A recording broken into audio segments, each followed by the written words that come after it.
True Hostel Stories. Oki Doki Old Town Hostel, Warsaw.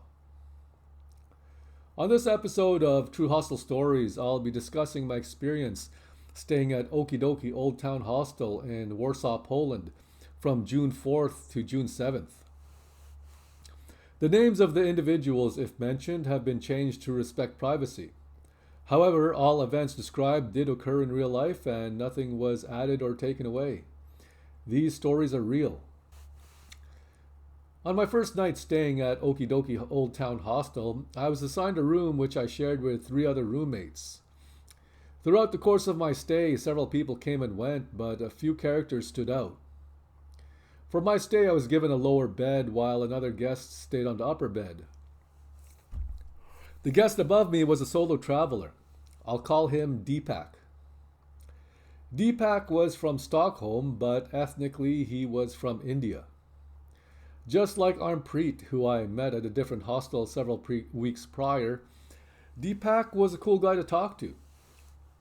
But damn did he smell bad.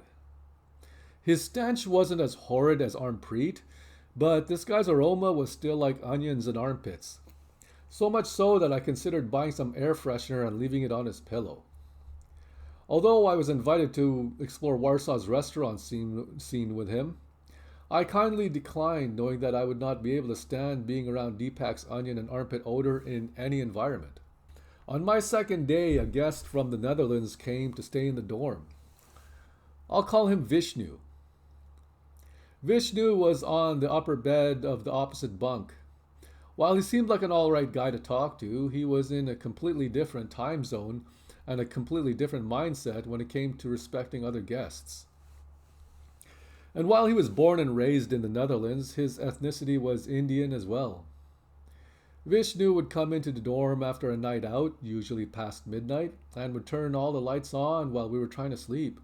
He also made a lot of noise rummaging through his suitcase as if he was all by himself. After the second night of this, the rest of the guests in the dorm and I were all getting pissed off. Since he stayed out so late, he wouldn't wake up until around noon. Since I'm conditioned to sleep for around 6 hours, I would wake up early and go for breakfast. A few times I returned to the hostel in the mid-morning when Vishnu was still sound asleep. I made sure to make a lot of noise myself to return the favor of him being inconsiderate to the rest of us.